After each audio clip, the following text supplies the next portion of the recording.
চাঁদ তুমি জেগে আছো, এখনো জেগে আছো একলা, নিজুম নিশীতে নিঃসঙ্গ একাকী। আমিও জেগে আছি তোমায় পরখিতে, শুধু তোমার সাথে নিশি যাপনের লালসায়, কেবলই একান্তে তোমার পরশে নিজেকে আবিষ্ট করার অভিলাষে। তুমি বিরাজিছ স্নিগ্ধ নিশি গগনের ললাট শোভিত শুভ্র মুক্ত খচিত বিন্দি রূপে, নক্ষত্র তারাদল বেষ্টিত রূপ সভামণ্ডলে মনোরম আলোর মখমল গালিচা বিস্তৃত করে গভীর গহন রাতে ধরায় বিগলিত বনানী সমুদ্র পর্বতমালা কুসুম কুঞ্জের তৃণসজ্জায় মোহময়ী। শ্বেত চন্দন লিম্পন করিছ তোমার রূপলি জোছনার মোহে উদ্ভাসিত উদ্বেলিত বাহু উদ্ধ উল্লাসে অপলক অবলোকনে মগ্ন। উন্নত শির পেরিতেছে আনন্দ ভারতা, বনানীরা দূরে দূরে যোচনা মথিত, বনানীর গভীর গহনে জোনাকির মিটিমিটি হাসি, চঞ্চল নয়নে উল্লাসে বিনিদ্র সমুদ্র, উত্তাল উন্মুক্ত অফুরান জলরাশির দোলায়, যোচনালোকে মোহিনী রূপোদ্যতি বিচ্ছুরণে অসীম শোভায় মোহিত সমুদ্রকূল, মোহময়ী মায়াবী যোচনার স্পর্শে সুন্দর দিগন্তে আনন্দে নাচিতেছে উত্তাল ঢেউ, অনন্য তরঙ্গ সভা ধারায় মোহরূপী অপরূপ শোভায় মনোমোহিত সমুদ্রের অনন্ত জলরাশি। তুমি হৃদয় হরণী অহংকারী চাঁদ, তোমার শুভ্রালোকে উন্মত্ত বিশ্বজন, শান্ত স্মিত নির্জন নিশ্চুপ নিশীতে রূপলি হাসির আলিঙ্গনে ভরিত জীবন। অন্তরিক্ষে ভাসিছে মেঘের পরশে, অপরূপ রূপে খেলিছ মনের হরসে। নিশি পোহাইলে হারাবো তোমায় জানি, একাকী হৃদয় রবে স্মৃতি হয়ে তুমি। নমস্কার। অ্যাকচুয়ালি একটু আগে থেকে বলতে হয় যে আমি যখন কলেজ লাইফে পড়তাম, আমি উত্তরবঙ্গ বিশ্ববিদ্যালয়ে পড়াশোনা করেছি, তারপরে কলকাতা ইউনিভার্সিটিতে এসেছি। উত্তরবঙ্গ বিশ্ববিদ্যালয়ে পড়াকালীন সময় থেকেই কলেজ লাইফে কলেজ ম্যাগাজিনে লেখালেখির একটা ন্যাক ছিল আমার।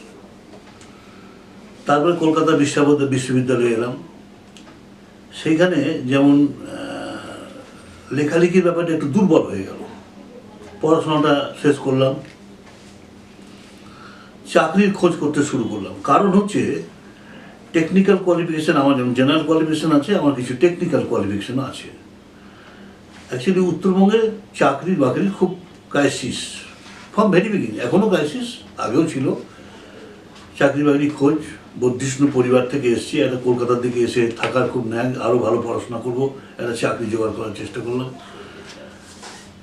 তারপরে চাকরি পেয়ে গেলাম, সেই আবার উত্তরবঙ্গে আমাকে চাকরি জয়েন করতে যেতে হলো। ওখান থেকে যখন ট্রান্সফার হয়ে চলে এলাম, আবার এদিকে প্রমোশন নিয়ে চলে এলাম, তারপরে এখানে আছি, এদিকেই বরাবর আছি। কিন্তু সাহিত্যটা আমি ছেড়ে দিইনি। আমার মনে মনে একটা সুপ্ত যে আগুন, যে সাহিত্যটা আমাকে করতে হবে, ছিল। সেটা যখন ঠিক অবসরের বছরখানিক আগে থেকে, সম্ভবত 14 শেষ 15 শুরু থেকে আমি আবার লেখালেখি শুরু করলাম। কিন্তু তখন আমার লেখাটাই হতো, কিন্তু কোনো যোগাযোগ পত্রিকা এইসব খুব একটার সঙ্গে আমি যুক্ত হতে পারিনি। তার পরবর্তীকালে যখন রিটায়ার করে গেলাম, পুরো মাত্রায় আমার মিসেস আমাকে এনকারেজ করতো, আর ভীষণভাবে এনকারেজ করতো। আমরা মাঝে মাঝে আমার লেখা দেখতো, কোথাও কিছু পরিবর্তন করার দরকার থাকলে সেও করতো, এটা তুমি এইভাবে করে দাও। সেইভাবে এগোতে শুরু করলাম। এবং লেখার মধ্যে আমি একটা জিনিস যেটা ভাবছিলাম, কবিতার মধ্যে, যে আমরা গল্প পড়ি, গল্পের মধ্যে একটা থিম থাকে, একটা ভাবনা থাকে। আমারও ঠিক কবিতা লেখার ক্ষেত্রে একটা থিম বা ভাবনা আমার আছে। যেমন কবিতা গল্প বলবে, একটা কবিতা পাঠ করলে সেই কবিতা থেকে একটা গল্প বেরিয়ে আসবে। এই ভাবনাটা নিয়ে আমি লেখাটা লিখি আর কি, সবসময় এখনও লেখার চেষ্টা করি। হয়তো সব ক্ষেত্রে কতটা করতে পেরেছি আমি জানি না, কিন্তু এই ভাবনা নিয়ে লেখার চেষ্টা শুরু করছি। এবং আস্তে আস্তে আস্তে আস্তে এখন প্রায় অন্ততপক্ষে 1000 তো কবিতা আমি লিখেই ফেলেছি। ছোট বড় ছড়া, লিমেরিক, তারপরে কিছু গল্প লিখেছি, আরও গল্প লেখার চেষ্টা করছি। এবং আমার ছোটদের জন্য কিছু লেখা লিখেছি। আমার যেটা সবচেয়ে বড় আমার জীবনের, জানি না কতদিন বেঁচে থাকবো, আমার ইচ্ছে আছে এবং কাজকর্ম শুরু করেছি লেখা সেই নিয়ে, যে আমরা যারা বিশেষ করে এখন বর্তমান সমাজের একটা প্রজন্ম, যে প্রজন্ম উঠে গেছে, যারা হয়তো পাস করে কলেজে চলে গেছে, যারা হয়তো কলেজ থেকে পাস করে ইউনিভার্সিটি গিয়েছে, যারা হয়তো ইউনিভার্সিটি থেকে পাস করে চাকরি জীবনে ঢুকে গেছে, আমাদের পশ্চিমবঙ্গে, ভারতবর্ষে আমি বাড়ি দিচ্ছি, যদি পশ্চিমবঙ্গের 10টা মনীষীর নাম কাউকে জিজ্ঞেস করা হয়, এই ছেলেগুলো বলতে পারবে না। জীবনী কথাও বাদ দিলাম, নাম।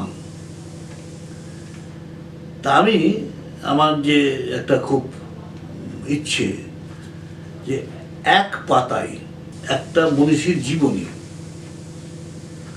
এইরকম পশ্চিমবঙ্গের আমি 100টা টার্গেট রেখেছি। অনেক মনীষী আছে যারা আমরা নামই শুনিনি, অথচ তাদের জীবনে অনেক সাফল্য রেখে গিয়েছে। সেই মনীষীদের নিয়ে যাতে আমরা পরবর্তী প্রজন্মের কাছে বা এই প্রজন্মের কাছেও কিছু বার্তা দিতে পারি।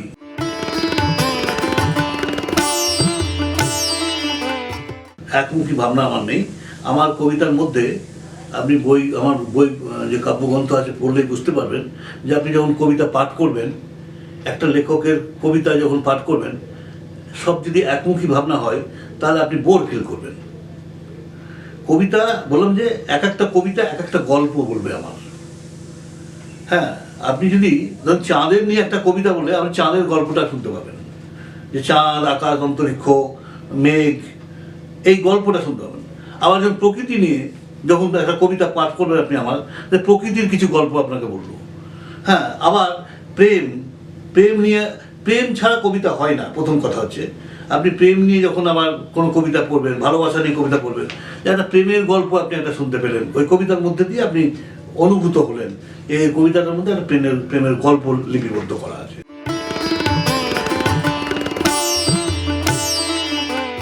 পৃথিবীটা হচ্ছে মানে বিজ্ঞানের উপর ভিত্তি, বিজ্ঞান যেমন সচল, পৃথিবীটাও বিজ্ঞানের উপর ভিত্তি করেই চলে।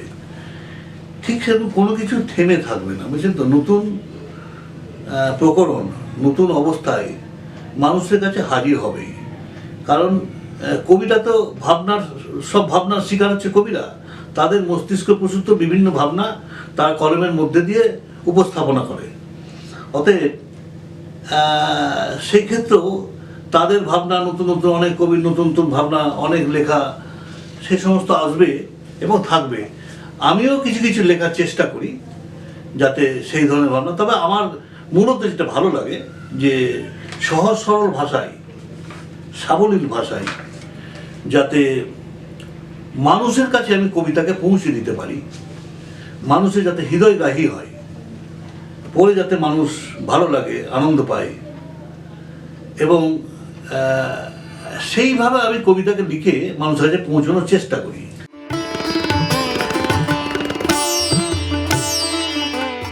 পৃথিবীটা হচ্ছে মানে বিজ্ঞানের উপর ভিত্তি, বিজ্ঞান যেমন সচল, পৃথিবীটাও বিজ্ঞানের উপর ভিত্তি করেই চলে। ঠিক সেরকম কোনো কিছু থেমে থাকবে না, বুঝছেন তো। নতুন প্রকরণ, নতুন অবস্থায় মানুষের কাছে হাজির হবেই। কারণ কবিতা তো সব ভাবনার শিকার হচ্ছে কবিরা।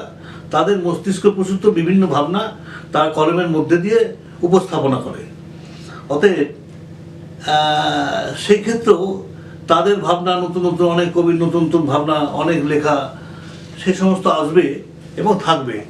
আমিও কিছু কিছু লেখার চেষ্টা করি যাতে সেই ধরনের ভাবনা, তবে আমার মূলত যেটা ভালো লাগে যে সহজ সরল ভাষায়, সাবলীল ভাষায় যাতে মানুষের কাছে আমি কবিতাকে পৌঁছে দিতে পারি, মানুষের যাতে হৃদয়গ্রাহী হয়, পড়ে যাতে মানুষ ভালো লাগে, আনন্দ পায়, এবং সেইভাবে আমি কবিতাকে লিখে মানুষের কাছে পৌঁছানোর চেষ্টা করি।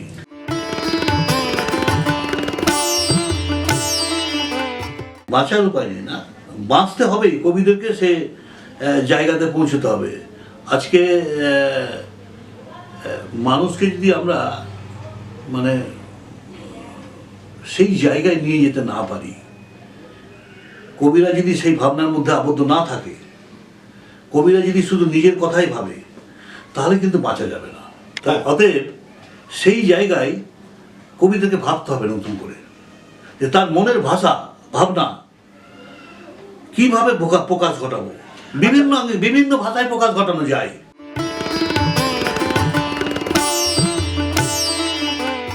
আমরা যা পেয়েছি, ধরুন রবীন্দ্রনাথ, নজরুল, জীবনানন্দ, যাই বলুন, তার পরবর্তী সুনীল মুখোপাধ্যায়, সুভাষ মুখোপাধ্যায়, আরও সব যারা আছেন স্বনামধন্য বা প্রথিতযশা কবি,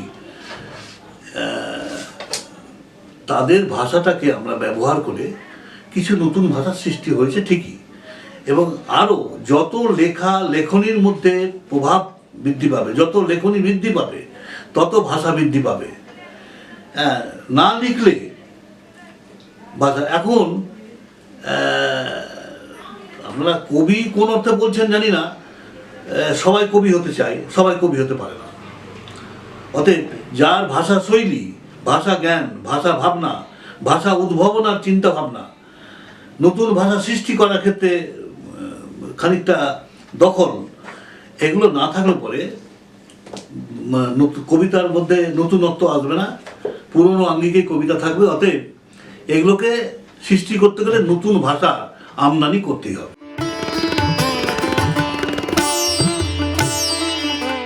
চিরকালেই ছোট গল্প খুব মানুষের কাছে একটা আবেগ ছিল। ছোট গল্প আপনি যদি বলেন শরৎচন্দ্র বলেন, বঙ্কিমচন্দ্র বলেন, শরৎচন্দ্রের গল্প মানুষের কাছে হৃদয় টাচ করতো।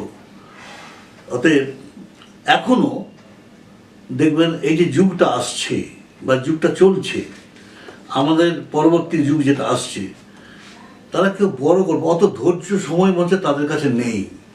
বড় গল্পের দিকে কেউ যেতে চায় না, বড় উপন্যাস কেউ পড়তে চায় না, বড় বই হয়তো খুব সীমিত। অতএব ছোট গল্পের দিকে, ছোট গল্প লিখতে হবে, বিভিন্ন ভাবনা চিন্তা নিয়ে ছোট গল্প লিখতে হবে, এবং পাঠকদের কাছে যাতে তার গ্রহণযোগ্যতা বাড়ে, সেই আকর্ষণ নিয়েই ছোট গল্প লিখতে হবে সবাইকে, যারা লিখছে। সেই দিক দিয়ে ছোট গল্পের বিকল্প কিছু নাই, বুঝতো। আমি হয়তো 2-4টা লিখেছি ছোট গল্প, আরও লেখার ইচ্ছা আছে। বড় বড় প্রবন্ধ এখন আর পড়তে চায় না কেউ, সেটাকে, এই পড়ার জগৎটা বড় দুর্বল হয়ে গেছে, বুঝছেন তো।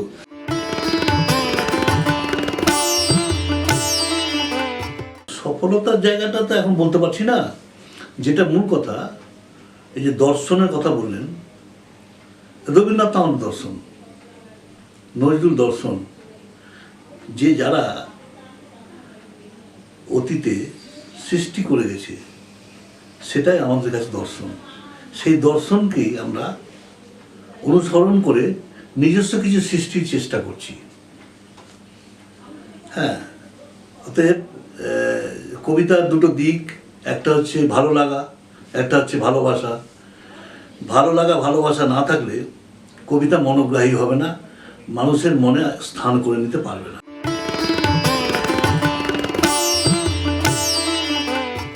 আমি অ্যাকচুয়ালি কবিতার বই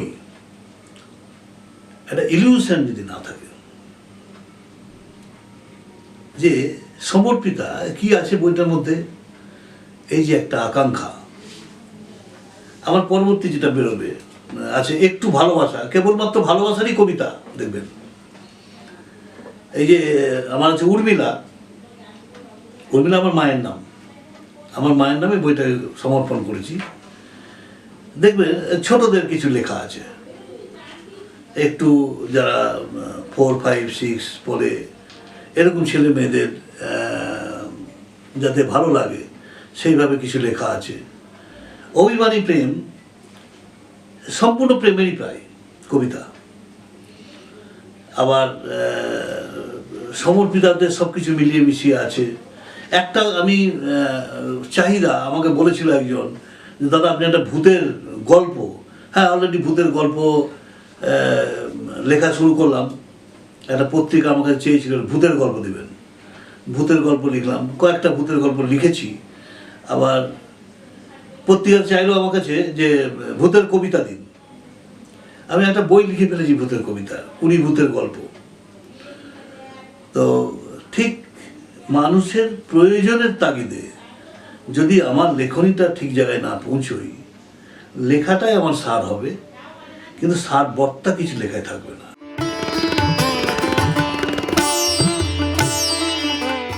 আমি একটা জিনিসকে নিয়ে ভাবি, প্রথমত লিখতে বসলেই অনেকে হয়তো দিনে 10টা কবিতা লিখে ফেলে, আমি হয়তো কোনো দিন 4টা 5টা 6টা লিখে ফেলেছি। আপনি দেখবেন যে প্রোডাকশন বেশি হলে কোয়ালিটি ভালো হবে না। তো আমি ভাবি, আমি আড্ডাবাজ লোক, আড্ডা মারতে যাই, গল্প করতে যাই, হাসি ঠাট্টা খেলাধুলা মানে বন্ধু বান্ধবের সাথে সব কিছু করে রাত্রেবেলা আমরা খেয়ে দিয়ে নিয়ে আমি হয়তো সেই ভাবনাটাকে কাজে লাগানোর চেষ্টা করি। আমি 1টা 1:30 2টো যতক্ষণ না শেষ হচ্ছে, 4টা বেজে 6টাও বেজে গেছে একটা কবিতা লিখতে, আমি কিন্তু লিখে যাচ্ছি। আবার কোনোদিন ঘুমিয়ে পড়লাম, কবিতা হলো না। এই জন্য আমি ওই লেখাটা যখন লিখতে বসি, তখন লেখাটাকে যে একবার লিখে দিয়েই আমার লেখাটাকে আমি পুঙ্খানুপুঙ্খভাবে ভাষা শৈলীকে সাজানো, যেমন বলে না একটা মেয়েকে সাজাই গয়নাগাটি সব কিছু দিয়ে, আমি চেষ্টা করি আমাদের যে সীমিত জ্ঞান আছে সেই জ্ঞানের মধ্যে দিয়ে আমি কবিতাটাকে সাজানোর চেষ্টা করি, যাতে শুনতে ভালো লাগে।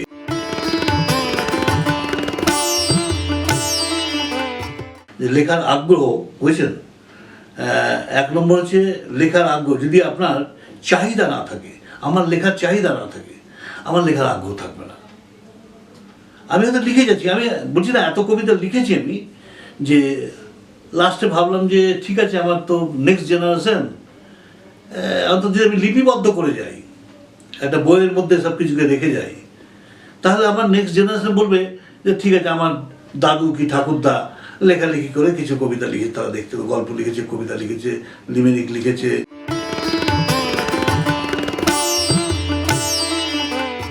নমস্কার, আমার নাম নিবেদিতা সরকার। দাদা যে ক্ষেত্রে আছে, আমরা চাই উনি আরও নাম করুন। উনি কবিতা, গল্প, উপন্যাস সব কিছুই লিখছে। আমরা চাইছি আরও লিখুক, আরও নাম হোক, দেশ বিদেশে ওনার নাম ছড়াক। হ্যাঁ, উনি সব জায়গায় যাক, উনি যতটা সম্ভব ওনার পক্ষে আর কি। সব জায়গায় তো আর উনি পারছে না, তবু আমরা বলি যে আপনি যাবেন, যতটা সম্ভব হবে আপনি করবেন। আমরা ওনাকে উৎসাহ দিচ্ছি যে আপনি করুন। আমরাও চাই যে আমার দাদার একটু নাম হোক সব জায়গাতে। এইভাবেই চলছে আর কি। আশা করি ভবিষ্যতে আরও উনি মানে উজ্জ্বল দিন দেখবে। এইভাবেই চলুক। নমস্কার, আমি সুমি দাস। এই যে কাকু লেখালেখি করছে, এতে আমাদের খুব গর্বিত, খুব ভালো লাগছে, খুব আনন্দ। চাইছি উনি আরও যেন আরও ভালো হোক, আরও করুক, এইসব আমরা চাই। আর উনি যে লেখালেখি করছে, এত দেশ দুনিয়া ছড়িয়ে গেছে, তাতে আমরা খুব গর্বিত, খুব ভালো লাগছে, খুব আনন্দ। কাকু আরও ভালো করুক। নমস্কার। বিশ্বকবি তোমার প্রতি, হে মহাকবি বিশ্বকবি, প্রাণের কবি তুমি, রাখিয়া তোমায় হৃদ বাসরে শ্রদ্ধা ভরে নমি। করজোরে অঞ্জলি ভরি তোমার সোহাগ মাগি, শ্রদ্ধা ভরে মহাসমাদরে মনের গহনে রাখি। একটু ছোঁয়া দাও হে কবি জ্ঞানের পরশ দিয়ে, নিবিতে নীরবে ভরিয়ে নিব তোমার তোমায় হৃদে পেয়ে। স্রোতস্বিনী পদ্মা গঙ্গা বেয়ে চলে অজানাই, তোমাকে পাবো হৃদয়ে মনে শুধুই তার আশায়। বিরামহীন স্রোতের সাথে অতল জলদি মাঝে, ছলাৎ ছলাৎ শব্দে তরি বয় নিরবধি সাঁঝে। লেগেছে হাওয়া তরির পালে মাস্তুলের মাথায়, সোহাগে ব্যাকুল বিবসে মন কখন ছোঁয়া পায়। নিবিতে নিবেশি আমার মন সুপ্ত অনুভবে, প্রবাহিছে মন তরির সাথে নিঃশব্দে নীরবে। কত পথ বেয়ে তরিখানা আজ শান্ত নদী মাঝে, দীপ্ত হয়ে দেখা দাও কবি আজি গধূলি সাঁঝে। কিবা অভিমানে কেন রও মোর হিয়া হতে দূরে, প্রাণের সাথে মিশে থাকো সকল হিয়াই জুড়ে। লিখবো আমি তোমার হৃদয়ের যত না লেখা কথা, যদি দাও দেখা কভুও কখন ঘুচবে মনের ব্যথা।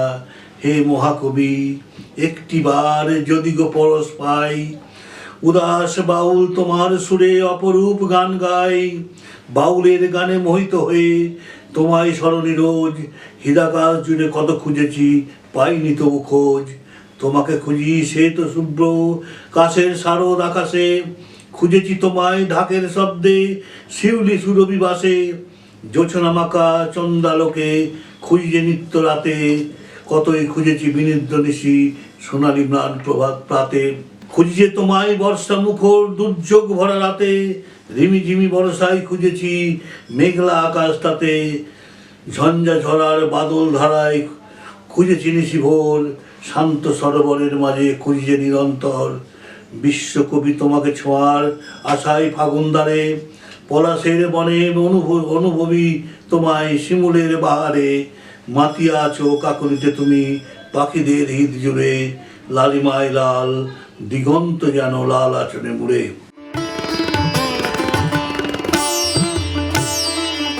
ভালো থেকো।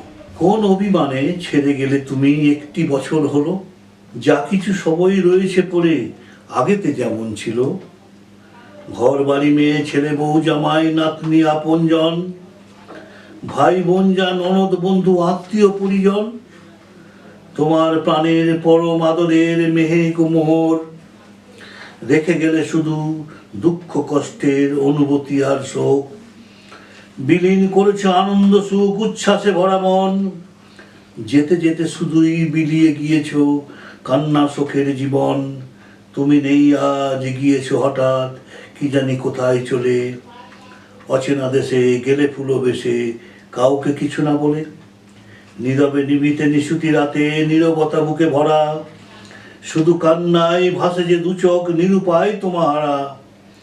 বড় অসহায় নীরবে কাটাই যন্ত্রণা নিয়ে বুকে, দুঃসহ ব্যথা কত সহ কথা পরে আজ পরে মনে ঘুরে ফিরে। জানি না কোথায় চলে গেছো তাই, কোন কোলাহলের দেশে, কি জানি কেমন আছো সেটা, কোন সে সুখের বসে। অসীম আনন্দে সুখের জগতে রয়েছে সেটা ব্যস্ত, ভেবেছো কি কবু তোমাহারা হয়ে মোরা কত সন্তুষ্ট। দেখো না গো ফিরে হাতে গড়া নিরে, দূর হতেও কি মেরে পাড়ি দিয়ে গেছো সুখের সাগরে মোদের অসহায় করে। একটুও কি মনে পড়ে না গো অতীতের সুখ কথা, তবে কেন গেলে সব হেতা ফেলে শুধু দিয়ে প্রাণে ব্যথা। দেখো দেখো ফিরে একটি বারে, একটু পিছন পানে, কত সুখ ছিল কঠিন জীবনে অনুভূতি আস্বাদনে। 4 দশকের কত জমা কথা অনুভবে সুখ স্মৃতি, কত সুখ দুঃখ অনটন আর অভিমান ছিল সাথী। তবে কেন মোরে অসহায় তরে রেখে গেলে করে একা, আমি নিরুপায় বড় অসহায়, দেবে না কবু দেখা। তুমি তো মোরে রেখেছিলে ধরে সমাদরে হৃদ মাঝে, কত আনন্দ বিশ্বাস আর নির্ভর ছিল তাতে। সব সুখ ছেড়ে তবে কেন গেলে, কোন অভিমানে বলো, অসহায় করে থুয়ে গেলে চলে, কিবা অভিযোগ ছিল। আমি তো তোমাতে নিবিষ্ট ছিলাম, বিলীন তোমাতে ছিলাম, অমলিন দুই অস্তিত্ব তবে ছিন্ন কেন হলাম।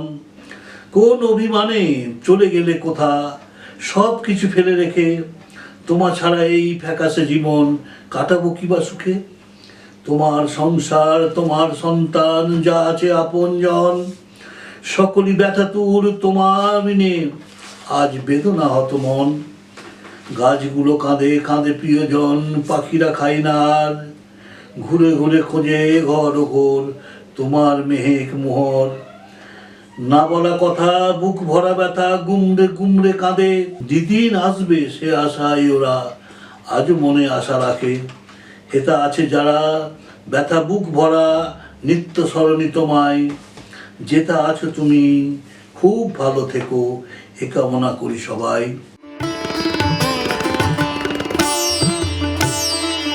প্রেম না ভালোবাসা? আচ্ছা বলো তো বিপাশা, তুমি কিভাবে আমাকে চাও? বলেছিল নিখাত প্রেমের তরে, তবে কি ভালোবাসা নেই তোমার অন্তরে? বলেছিল কি বা তফাৎ তাতে প্রেম আর ভালোবাসায়, দুজনেই তো স্বপ্ন দেখায় রাতে। বলেছিলাম প্রেম কি অনন্ত অবিনশ্বর, শুধু কি রাত্রি জাগার আশায়?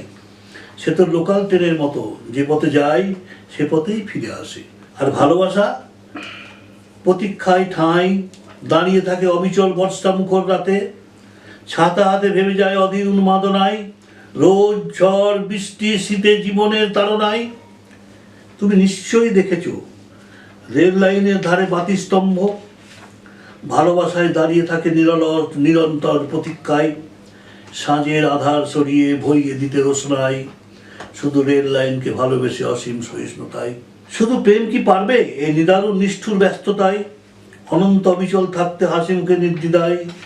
প্রেম তো নেশাতুর জীবনের অনন্য অনুভূতি, ভালোবাসা চলার পথের দিশারি চিরসাথী।